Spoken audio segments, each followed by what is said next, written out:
حضرت ابوبکر صدیق رضی اللہ تعالیٰ عنہ نے مرتدین کی سرکوبی کے لیے 11 اسلامک جنرلز کو 11 دستوں کے ساتھ 11 سمتوں کی طرف روانہ کرنے سے پہلے ہر مرتد کے نام اپنے ایک قاصد کو ایک خط لکھ کر بھیجا۔ اس کے بعد اس اسلامی جنرلز کو درجہ ذیل حکم نامے کے ساتھ رخصت کیا۔ بسم اللہ الرحمن الرحیم۔ یہ فرمان ابو بکر خلیفہ رسول صلی اللہ علیہ وآلہ وسلم کی طرف سے فلاں شخص کے لیے لکھا گیا ہے۔ جب انہوں نے اسے مسلمانوں کی فوج کے ساتھ مرتدین سے لڑنے کے لیے روانہ کیا، ہم نے ان امراء کو اس شرط پر منصب دیا ہے کہ وہ دل میں اور اعلانیہ جہاں تک ہو سکے گا اللہ کے معاملے میں اللہ سے ڈرتے رہیں گے اور مرتدین کے مقابلے میں خلوص نیت کے ساتھ پوری کوشش کریں گے اور ان سے اللہ کے لیے لڑیں گے۔ ہاں مگر اس سے پہلے وہ ان کو اپنی اصلاح کا موقع دیں گے اور اسلام کی دعوت دیں گے تاکہ اگر وہ اسے قبول کر لے تو ان سے کوئی تعارض نہ کیا جائے اور اگر انکار کرے تو فوراً ان پر حملہ کر دیا جائے یہاں تک کہ وہ پھر اسلام لے آئے۔ تب ان کو ان کے حقوق اور فرائض بتائے جائے، جو ان پر واجب الادا ہو وہ وصول کیا جائے اور جس کے وہ مستحق ہو وہ ان کو دیا جائے۔ اس معاملے میں انہیں بالکل مہلت نہ دیا جائے اور جب تک یہ مقاصد حاصل نہ کیا جائے مسلمانوں کو جہاد سے واپس نہ لایا جائے۔ جو شخص اللہ عز و جل کی بات تسلیم کر کے اس کا اقرار کر لے، اس کے ایمان کو قبول کر کے دین کے حیا کے لیے اس کی مدد کی جائے۔ ان لوگوں سے بھی جہاد کیا جائے جو ایک طرف اللہ کے پیغام کا اقرار کرتے ہیں اور پھر اللہ کے حکم سے انکار کرتے ہیں، البتہ اگر وہ ہماری دعوت کو قبول کر لے تو ان سے کوئی تعارض نہ کیا جائے۔ ایسی صورت میں اللہ تعالیٰ آخرت میں ان سے حساب لے لے گا۔ اگر انہوں نے نفاق سے کام لیا ہوگا، البتہ جو اعلانیہ طور پر اللہ کی دعوت کو رد کر دے اسے جہاں اور جس طرح ہو سکے ذلت سے قتل کر دیا جائے اور اسلام لانے کے علاوہ ان کی کوئی دوسری شرط قبول نہ کی جائے۔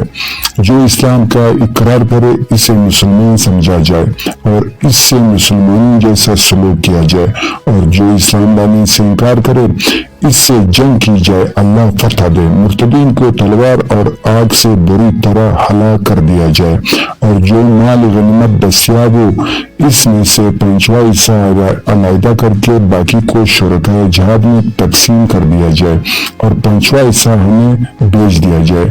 امیر پر لازم ہے کہ وہ اپنے ساتھیوں کو جلد بازی اور فساد سے روکے اور جب تک کسی دوسرے آدمی کی صلاحیت کا پورا علم نہ ہو جائے شامل ہونے نہ دے۔ ہو سکتا ہے وہ دشمن کا جاسوس ہو اور اس طرح بے خبری میں مسلمانوں پر کوئی حملہ ہو جائے۔ سفر اور قیام میں مسلمانوں کے ساتھ نرمی اور نیام روی اختیار کرے، ان کی خبرگیری کرتا رہے اور ایسا نہ ہو کہ ایک جماعت کو دوسری جماعت سے پہلے دشمن کے مقابلے پر لڑا دے اور مسلمانوں کے ساتھ برتاؤ اور گفتار میں ہمیشہ خوش اخلاق اور نرم لہجہ اختیار۔ یہ حکم نامہ حضرت ابوبکر صدیق رضی اللہ تعالیٰ عنہ نے اسلامک جنرلز اور شرکا کو دے کر رخصت کیا۔ طلحہ اور غطفان کی دیگر واقعات میں قاسم بن محمد، بدر بن الخلیل اور حشام بن عروہ سے مذکور ہے کہ جب عبس، زبیان اور ان کے ساتھی بزاخہ میں جمع ہو گئے تو طلحہ نے بنی جدلہ اور غوث کو کہلا کر بھیجا کہ تم فوراً میرے پاس آ جاؤ۔ ان قبائل کے کچھ لوگ تو فوراً ہی اس کے پاس پہنچ گئے اور دوسرے اپنی قوم والوں کو انہوں نے ہدایت کی کہ وہ بھی ان سے آ ملے اور وہ بھی طلحہ کے پاس آ گئے۔ حضرت خالد بن ولید رضی اللہ تعالیٰ عنہ کی ذی القصہ اور دیگر مقامات کی طرف روانگی اس طرح ہوئی۔ اس سے پہلے کہ ابو بکر صدیق رضی اللہ تعالیٰ عنہ حضرت خالد بن ولید رضی اللہ تعالیٰ عنہ کو ذی القصہ سے روانہ کرے، انہوں نے عادی سے کہا کہ تم فوراً اپنے قوم کے پاس جاؤ، ایسا نہ ہو کہ اس ہنگامے میں وہ برباد۔ اس سے پہلے کہ حضرت ابوبکر صدیق رضی اللہ تعالیٰ عنہ حضرت خالد بن ولید کو ذی القصہ سے روانہ کرے، حضرت خالد بن ولید نے عادی سے کہا کہ تم فوراً اپنی قوم کے پاس جاؤ، ایسا نہ ہو کہ اس ہنگامے میں وہ برباد ہو جائے۔ عادی اپنی قوم کے پاس آئے اور ذروہ اور غارب میں انہوں نے اپنی قوم کو روک لیا۔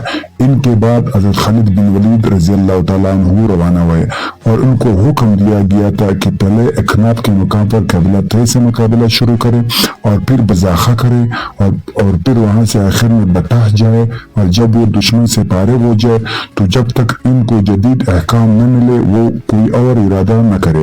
حضرت ابوبکر صدیق رضی اللہ تعالیٰ عنہ نے یہ بھی ظاہر کیا کہ وہ خیبر جا رہے اور پھر وہاں سے مڑ کر وہ خالد رضی اللہ تعالیٰ عنہ سے اکناف کے مقام پر آ ملیں گے۔ خالد روانہ ہو گئے۔ بزاخہ سے انہوں نے قطعی کات کا رخ کیا اور یہ ظاہر کیا کہ اب تو وہ خیبر آ رہے ہیں، پھر وہاں سے ان کے مقابلے پر پلٹیں گے۔ اس خیال سے قبیلہ طے کے لوگ اپنی جگہ بیٹھے رہے، طلحہ کے پاس نہیں گئے۔ عدی بھی طے کے پاس آئے اور اسلام کی دعوت دی۔ انہوں نے کہا کہ ہم ابو الفضل کی یعنی حضرت ابوبکر صدیق رضی اللہ تعالیٰ عنہ کی ہرگز کبھی بیعت نہیں کریں گے۔ عدی نے کہا کہ تمہارے مقابلے پر ایسی فوج آ رہی ہے کہ تمہارے گھر بار لوٹ کر برباد کر دیں گے، اور اس وقت تم ابو بکر کو ابو الفضل اکبر کی کل سے یار کرو گے۔ میری بات نہیں مانی تو تم جانو اس شخص سے مت لو۔ طے نے عادی سے کہا اچھا تم اس حملہ گروپ سے جوب سے جا کر ملو اور اسے ہم پر حملہ کرنے سے روکو، تاکہ اس دوران ہم اپنے ان اہم قوم لوگوں کو بلائیں جو بزاخہ میں ہیں، اور یہ بات اس سے ضروری کہ ہمیں اندیشہ ہے کہ اگر اب ہم طلحہ کی مخالفت کا اعلان کریں گے جبکہ ہمارے لوگ ان کے قبضے میں آئیں تو وہ یا تو ان سب کو قتل کر دے گا اور یا ان کو ارغمال کی حیثیت سے قیدی رکھے گا۔ عادی نے حضرت خالد بن ولید رضی اللہ تعالیٰ عنہ سے اپنی قوم کے لیے 3 دن کی سفارش کی۔ انہوں نے حضرت خالد بن ولید رضی اللہ تعالیٰ عنہ سے کہا کہ آپ مجھے 3 دن کی مہلت دیں، اس دوران آپ کوئی کارروائی شروع نہ کرے، میں 500 جنگجو آپ کے ساتھ کر دوں گا جن کے ساتھ تم اپنے دشمن کا مقابلہ کرنا، اور یہ بات اس سے بہتر ہے کہ تم ابھی ان سے جنگ کرو اور ان کو جہنم حاصل کرو۔ خالد رضی اللہ تعالیٰ عنہ نے ان کی تجویز مان لی۔ عادی اپنی قوم کے پاس آئے، اس سے پہلے وہ بزاخت سے اپنی قوم والوں کو واپس بلانے کے لیے اپنی آدمی بھیج چکے تھے، چنانچہ اب وہ دیکھنے کے لیے بطور کومک اپنی قوم کے پاس آ گئے۔ اگر یہ ترکیب نہ کی جاتی تو ان کی اس کی قوم والوں کی واپسی نہ ہو سکتی اور یہ مرتدین ان کو واپس نہ جانے دیتے۔ ان کو مسلمان بنا کر عادی نے خالد سے آ کر ان کے اسلام لانے کی اطلاع دی۔ اب خالد رضی اللہ تعالیٰ عنہ نے یاد سے جدلہ کے مقابلے کے خیال سے المصر کی طرف سفر شروع کیا۔ عادی نے ان سے کہا کہ طے کی مثال ایک پرندے کی ہے، جدلہ طے کے 2 بازو میں سے ایک منزلہ ایک بازو کے ہے۔ آپ مجھے چند روز کی مہلت دے، شاید اللہ ان کو بھی راہ راست پر لے آئے جس طرح اس نے غوث کو گمراہی سے نکالیا۔ خالد رضی اللہ تعالیٰ عنہ نے اس کی بات مان لی۔ عادی جدلہ کے پاس آئے اور جب تک انہوں نے عادی کی بات نہیں کی عادی نے اس کا پیچھا نہیں چھوڑا۔ اس کے اسلام لے آنے کی بشارت عادی نے حضرت خالد رضی اللہ تعالیٰ عنہ کو آ کر دی اور اس قبیلے کے 1000 اونٹ سوار جان دینے کے لیے مسلمانوں کے پاس آ گئے۔ اس طرح عادی سے زیادہ بابرکت اور موجب سعادت شخص طے میں کوئی دوسرا پیدا نہیں ہوا۔